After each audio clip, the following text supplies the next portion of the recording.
Hey guys, it's John the B12, aka Robert.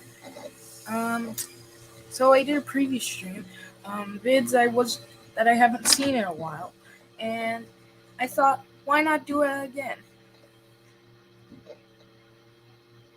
But with a couple of friends, so I'll wait for them to join.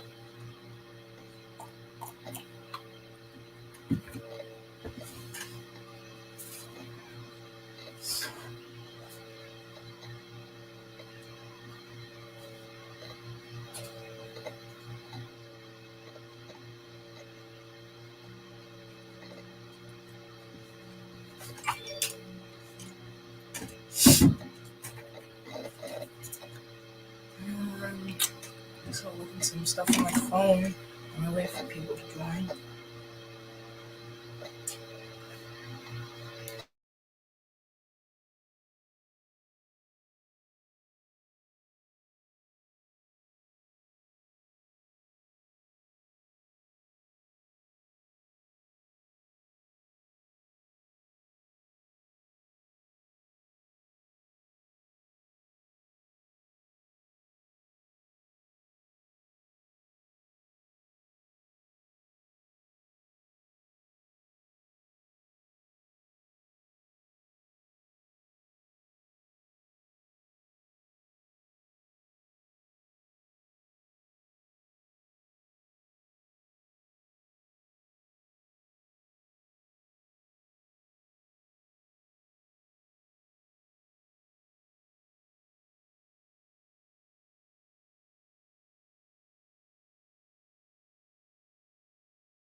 Still waiting for people to join.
Many years ago, 3 small railways, the Sodor Mainland Railway, the Teignmouth, Knapford and Aylesbridge Railway, So I found and the Wellsworth and Sudbury Railway merged into one railway, the North Western Railway. It was run by the Fat Controller's grandfather, Sir Charles Topham Hatt, otherwise known as the Fat Director. This change came with some considerable expansion of the line, and to help build and run it, new engines were brought in, such as Thomas, Edward, Henry and Gordon. Thomas and Edward were 2 of the first engines to arrive and help with the construction work. After this was finished, Thomas became a station pilot, shunting trucks and coaches for the other engines, until he would rescue James and earn his own branch line. Edward was used less and less, until the day he got taken out for a passenger run, and did so well that his driver promised to take him out again the next day. The line had 3 other engines. One of them was called Eagle. He was red, the same colour that James would eventually become. He was a helpful sort of engine and was willing to come to the aid of those in need. The other 2 were blue engines. They had no names, only numbers: 98462 and 87546. These 2 engines were callous, rude, and disrespectful towards the other engines. They prided themselves greatly, considering themselves above everyone else, and were not afraid of saying so, to the point where even Gordon, for all his arrogance, grew hurt and impatient with them. One day, Thomas was shunting coaches for Eagle's stopping service into the platform at the big station at Vickerstown. He stopped, and his driver uncoupled him, ready for him to shunt the express into the station for 98462. Gordon was away for some minor repairs, following an accident with a car at a level crossing. The damage to him wasn't too bad, but one of his butters had been dented. Anyway, 98462 reversed crossly into the station, disobeying a signal set at danger, which was set to warn engines that Thomas was on the line. "Hurry up, little puffball," he snapped at Thomas. "You're blocking my line." Thomas seethed crossly. "It's you who's on the wrong part of the line, you bully. You just passed the signal at danger. You might have derailed yourself on the points," he snapped crossly. "Ha! As if I'd derail myself on points, I'm so big," laughed 98462 rudely. "You're smaller than a spider compared to me, little Thomas, and dare I say, about as good looking as a pig. So I think I can have better luck on a pair of stupid points." Thankfully, 98462 had not fouled the points, so Thomas was still able to move over to the other line.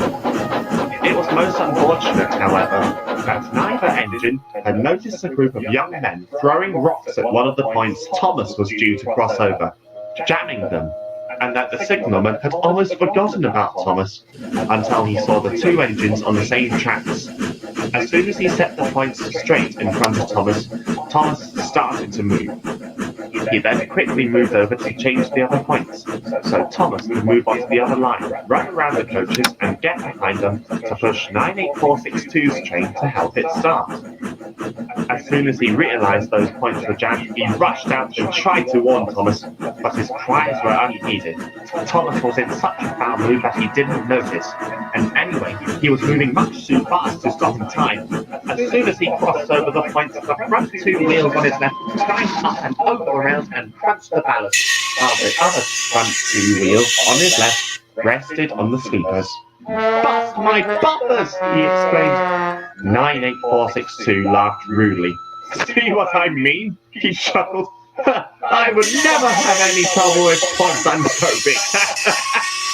"Well, your driving wheels might not, but your wheels in front might," snapped an embarrassed Thomas in anger. Soon, Eagle brought the breakdown train, with the Fat Director on board. First, he helped 98462's train to start, then he returned to help clear the mess and take Thomas to the works. The Fat Director spoke kindly to Thomas. "The accident wasn't your fault, Thomas. Those hooligans should have known better than to throw rocks onto the line. However, I'm afraid you'll have to go to the works for a few repairs." Eagle will take over your work, and Edward will, I'm sure, be willing to help with Eagle's trains. Thank you, sir, Thomas said sadly. Thomas was loaded onto a flatbed, and Eagle took him to the works. Cheer up, Thomas, encouraged Eagle. The accident could have been worse, after all. Thomas sighed. It's not that, Eagle. It's 98462. He called me a little puffball and said he could never derail himself on points. Ha! Retorted Eagle.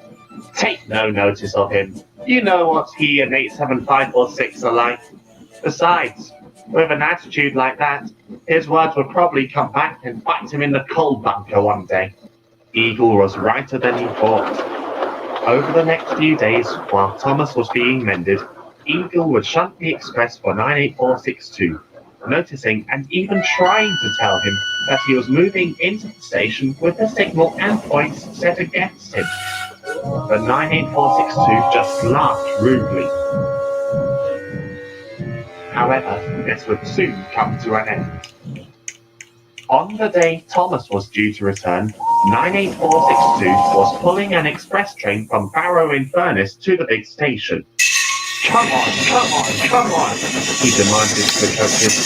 All right, we're coming, grumbled the coaches. Ha! Look at me now, sang 98462. Boop, boop, boop, boop, boop. I'd like to see some stupid points stop me now. But he'd reckoned without Jack. Jack was a new signalman, and today was his first day on the job. He hadn't met all the engines before. The engine he heard in the distance was, he thought, 87546 on a stopping train.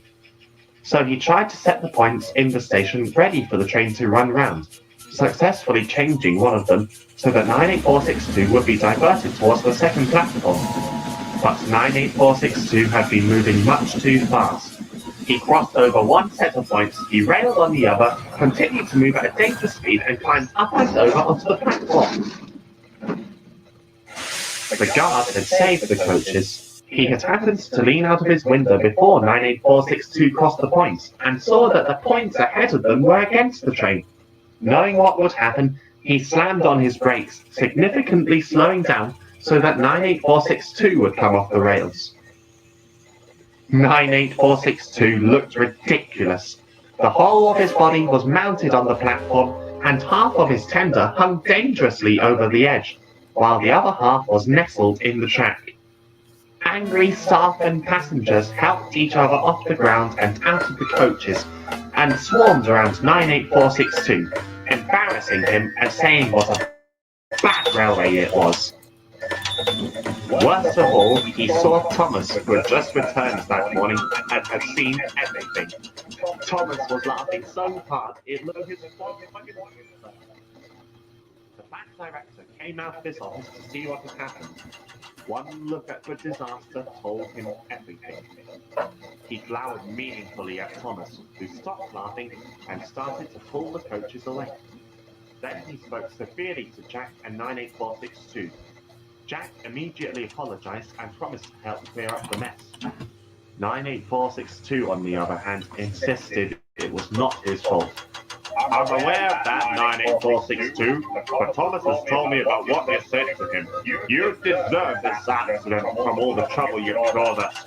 Maybe next time you'll be more careful on what you say about points and passing signals are danger too.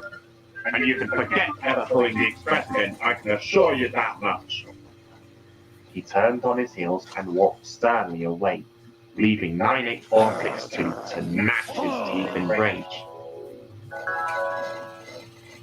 Just at the bottom of Gordon's Hill on the inside line, the curve is significantly tighter than all the others. This was mainly so there would be enough space for the engines to successfully navigate the curve without hitting anything either side of the line or coming off the rails if the train was going slow enough. If the train went too fast, it would tilt too much and come off the rails, whether the engine was pulling trucks or not. Most of the engines were careful when running over this particular piece of track. They knew it was for their own good. 87546, however, had other ideas. You're all just scared, he scoffed. You should try a bit of record breaking. Be a bit more daring like me. Edward rolled his eyes. He was one of the few engines who stood up to 98462 and 87546. You, with all your speeding 87546, should at least know better than to go tearing round tight corners, he argued. Ha!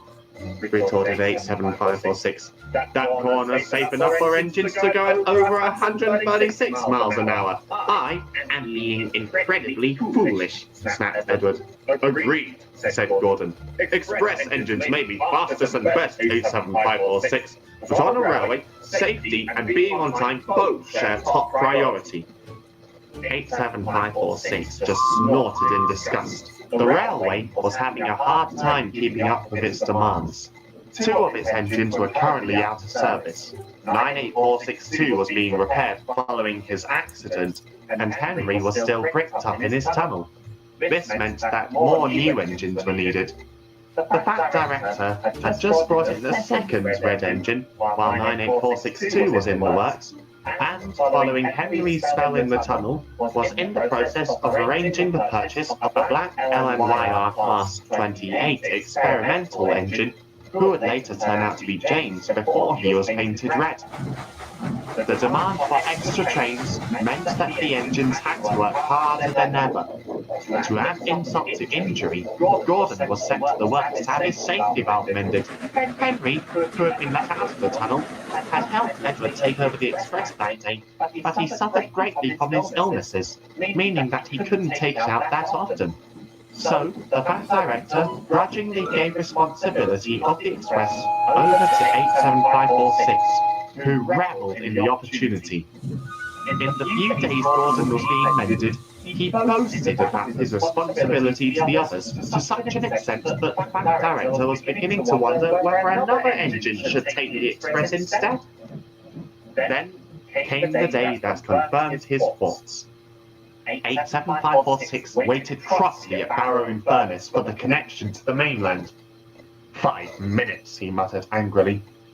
Just then, another engine pulling a passenger train pulled in out of breath. Immediately, the passengers burst out, among them the Vicar of Wellsworth and his family, coming back from their holiday. The Vicar was heading to Timber to help his sister, brother-in-law and baby niece take their luggage home, and stay the night with them. I'm sorry, staff trouble, the engine panted. Had trouble finding the yard.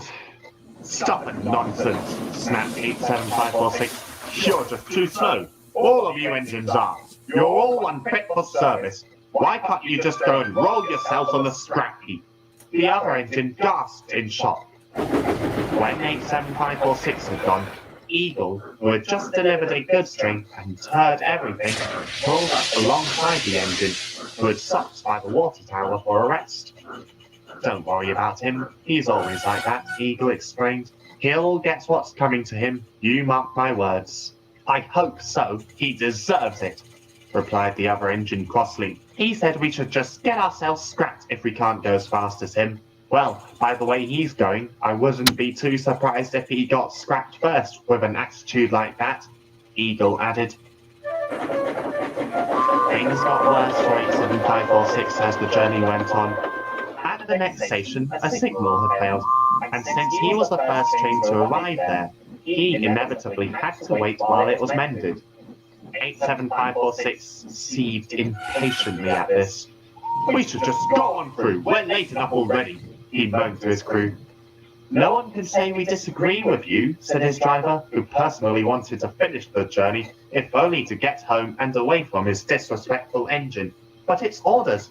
Pah! You're just a goody two-shoes, too afraid to take a few tiny risks, said 87546. We'd be able to puff safely through the whole line if you weren't such a coward.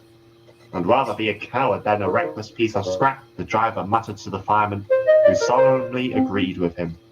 Half an hour later, amidst the complaints of the passengers, not helped by 87546 insults, the workmen had fixed the signal. By then, some of the passengers had decided they had had enough and had left the express. Some exchanged their tickets and bought another passenger train on the other line, which was hauled by Edward. Others refunded their tickets and either caught the bus or walked home. This made 87546 crosser and crosser. When the guard blew his whistle, 87546 started almost immediately jerking the couplings on his coaches. Ow, ow, ow! They screamed. We don't like that, we don't like that, we don't like that. Every wise engine knows never to bump coaches, or else they'll pay them out. Shut up and get moving, snapped 87546 utterly incensed with rage. We're late enough as it is. I don't think I like where this is going, groaned the driver. Why is that? Asked the fireman. Because of a story I heard about an engine who wouldn't stop no matter what, the driver replied. I used to work on the Mid-Sodal Railway, and I heard a story about an engine called Albert. He was a horrible engine and thought he knew better than anyone, including the manager. He tried to rush his work and ended up running dry, using up all his water. He got scrapped as a result, and well, by the way 87546 is going, I wouldn't be surprised if something bad did happen. The driver was right. They were climbing up Gordon's Hill when 87546 started to pick up speed. Since his train was now half empty, he didn't need a banker as much. He was also a strong engine, built as an experimental prototype to pull heavier loads than engines like 98462. The driver, expecting the worst, fought for control. What made matters worse was that they were on the down line, the same line as the sharp corner on the other side. When 87546 saw the curve ahead of him, he realized his mistake and tried to stop, but the force of the coaches only made him go faster. They decided to take him out, and they were pushing him down the hill. The driver fought to reduce speed, but they were still going much too fast. Acting quickly, he and the fireman jumped clear and the guard slammed on his brakes, while 87546 just shut his eyes. The front half of the train tilted to one side, hitting the ground with a sickening thud. The second stopped with such a jolt that the coach, who was now at the front, suddenly found itself resting in between the sleepers and the ballast, with a rail running right underneath her. Edward, who was the banker at the time, rolled up alongside the wreckage. It was worse than he thought. 87546 was blocking two lines.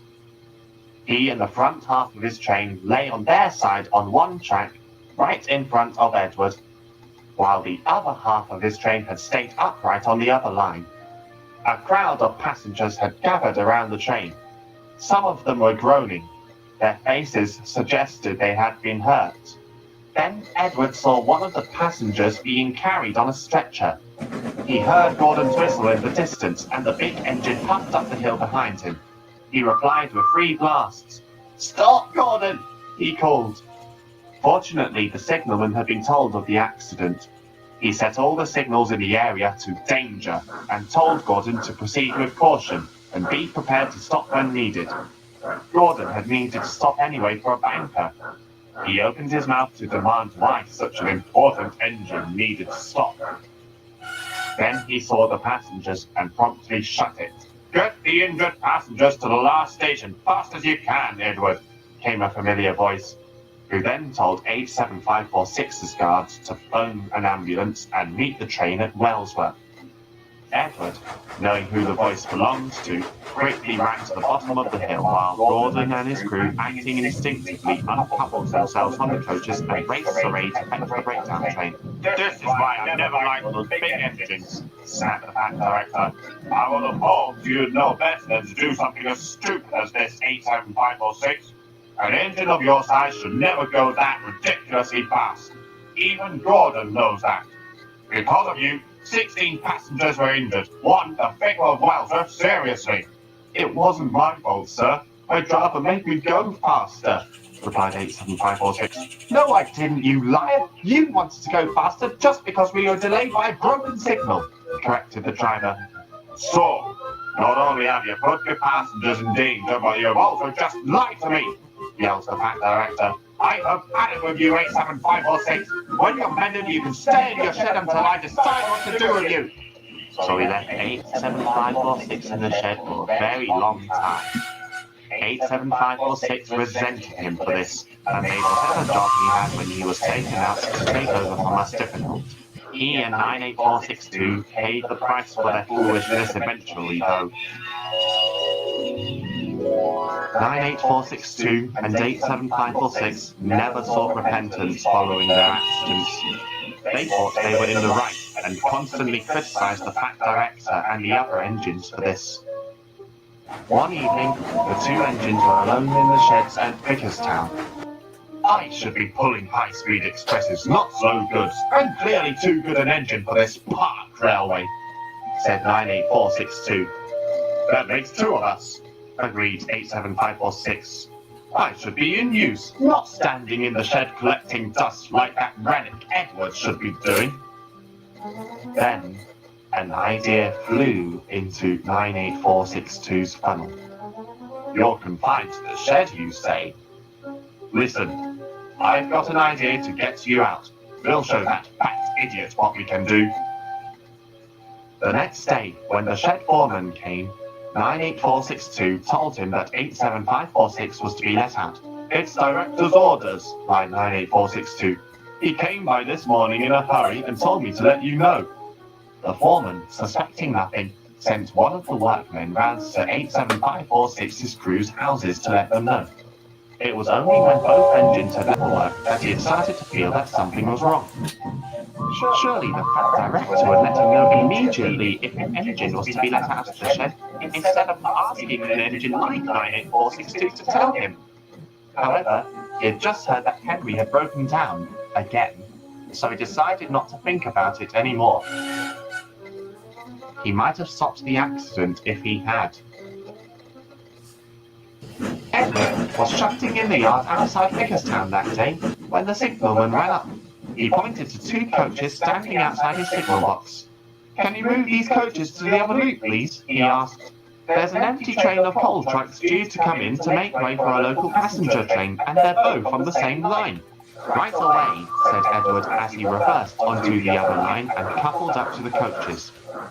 They both had names on their side which read Annie on the coach facing him and Clarabelle on the coach behind her. Where are we going? Where are we going? Twittered the coaches. Just onto the other siding. We have to make way for two other trains to come through, Edward replied. Oh, such a shame, replied Annie. We never go anywhere these days, added Clarabelle. Well, maybe one day you might get lucky, laughed Edward. At Vickerstown, Thomas had just finished shunting a local train for 87546. It had originally been for Henry, but he had just been told of the last-minute change in engines. Unfortunately, the only coaches available were old ones, which were gas-lit. It was still early in the morning, and the passengers had just started to arrive. They weren't too keen on having to travel in old coaches, who were clearly due for an overhaul, but were in a hurry to either work or school, and so boarded the train regardless.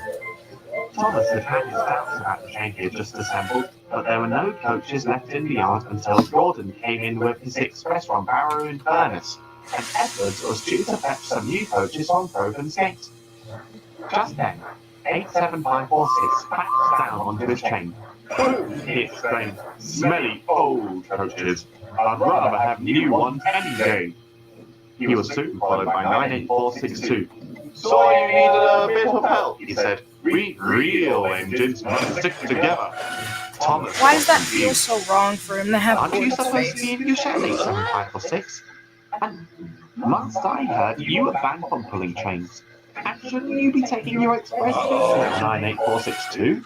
Shortage of engines, and it's too heavy for one, 87546 said quickly, hoping the Fat Director hadn't heard them. This was partly true, given Henry's breakdown, but Thomas didn't realise 87546 was lying to him. The guard blew his whistle and waved his green flag. Come on, come on, come on, barked the two engines. The coaches groaned and creaked after them.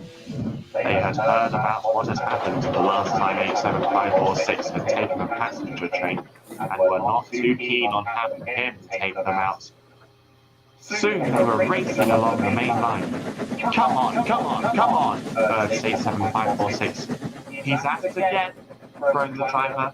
Any other engine would surely have learned their lesson by now, agreed the fireman before muttering. He'll be the death of us one day. Bridges and houses flashed by, and soon they were nearly at the yard where Edward was shunting. Meanwhile, Edward had just shunted Annie and Clarabelle into the loop on the down line towards Vicarstown, when Neil, one of the old Sodor and Mainland engines, bustled past for a train. Every wise engine knows that ballast trucks are the most badly behaved, and Neil was clearly having trouble with them. Neither of them could hear the trucks very well when they were approaching, and tried to ignore them when they arrived. But they did hear a lot of impolite name-calling going on between him and the trucks. The ballast train halted next to Edward. Having trouble, Neil? Asked Edward kindly. Aye, yon trucks again. I've had enough of their hands, Neil replied. Eagle pulled in with some empty coal trucks onto the loop next to the signal box, but just as the signalman ran up, Neil, there's an express due in on your line. You'll have to move on to the other line to make way for it, he said. Edward spoke up. Please, sir, may I take the train over for Neil? He's having far too much trouble with his trucks, but I can handle them. Very well, but be quick, replied the signalman. Neil uncoupled and moved forward, and Edward left Annie and Clarabelle. Once Neil had moved into the sidings where the two coaches were, the signalman changed the points so they were set for Gordon to pass by. This meant that all four lines were in use.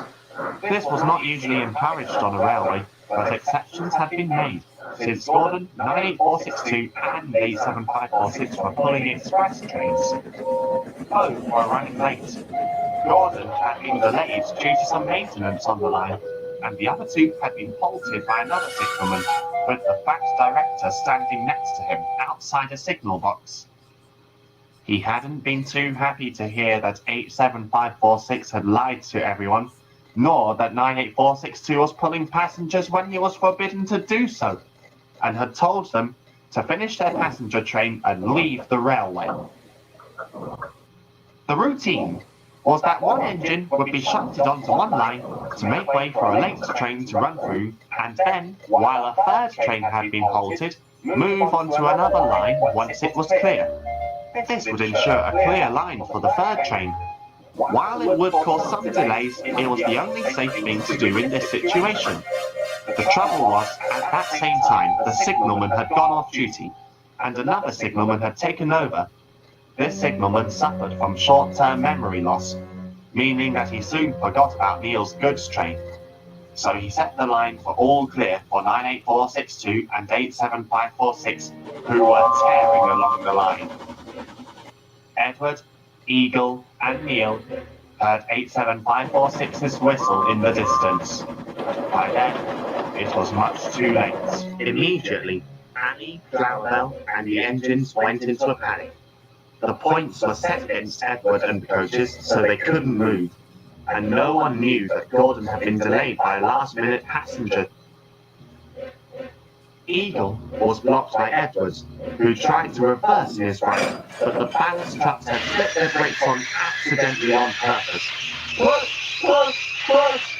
They cried to each other, holding the whole train in one place. No, everyone cried, there's another train coming through! The trucks either ignored their cries or decided to keep the train at a standstill because another train was approaching. Get up, move on! Get up, move on! Barked 98462 and 87546 to the coaches. The coaches wailed openly. They had a bad feeling that something would happen to them all.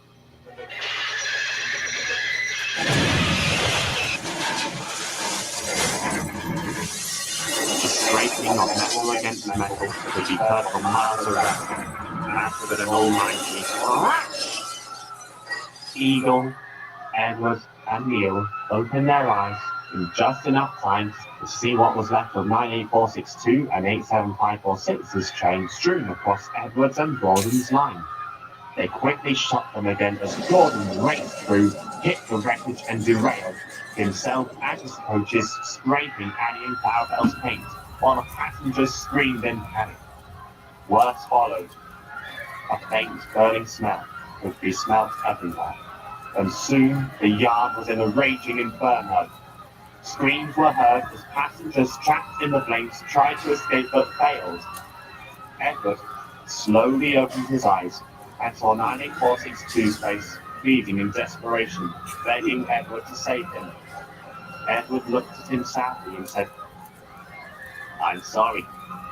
There's nothing anyone can do." There was nothing else he could say. "It was the worst accident this railway has ever had," Edward concluded gravely. "Neil, Eagle, Annie and Clarabelle were just in need of a repaint. Annie and Clarabelle were in so much shock that it took their being given to Thomas when he was aboarded his branch line to help them to recover fully. I was so badly damaged I was almost beyond repair, and I was rebuilt to my old design. Gordon was also extremely badly damaged, but not as bad as me, although the fire had burnt our paintwork off. The fire brigade managed to put the fire out, but 246 passengers were hurt. The worst thing was that 226 passengers died in that terrible accident. Over 80 of them were so badly burnt that their bodies were unrecognizable, and most of them had been in the stopping train. It eventually also turned out that the impact had broken the couplings on some of the coaches at the end of the train, and those coaches just rolled in the opposite direction. Thomas took them back to the big station, while another engine helped clear up the mess. But worst of all was the sorry condition of 98462 and 87546.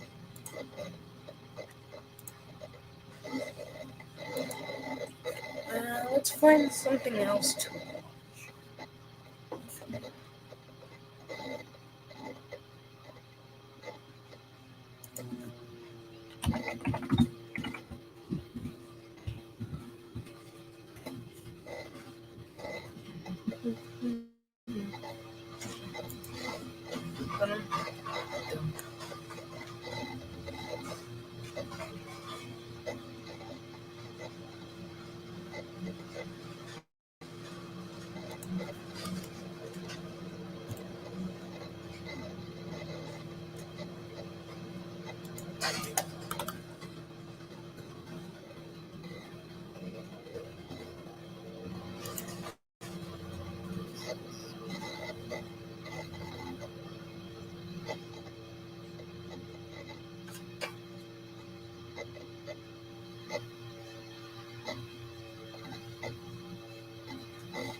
I know what I have been watching the entire season.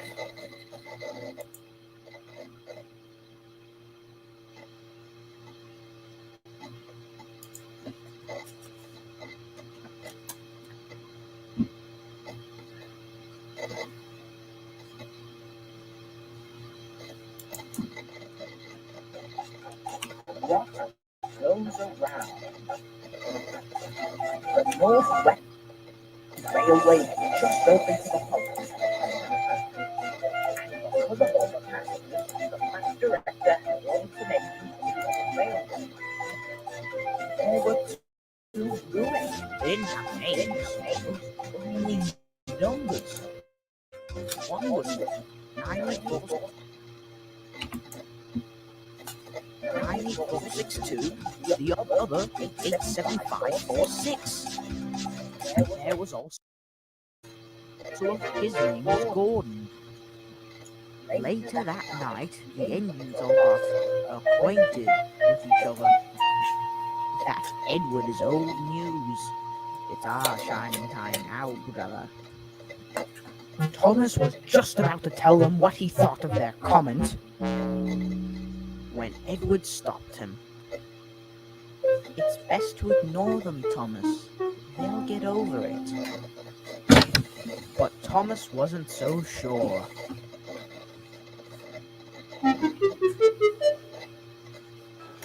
Thomas was Henry. still thinking about it next morning when Henry pulled up alongside. I understand your feelings, Thomas. I also wanted to give those Indians a piece of my mind, but yes, I know. They'll get over it. That's not what I was going to say. Those bullies deserve to be taught a lesson, but I just don't know how. I have an idea, said Thomas, and he whispered it to Henry. We'll do it tomorrow. Next morning, Thomas puffed up to 98462. What do you want, Pipsqueak? He said. I just wanted to let you know that your train's ready.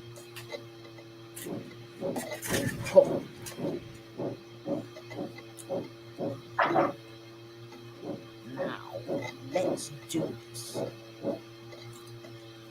But when 98462 tried to start the heavy train, his wheels slipped and spun like mad.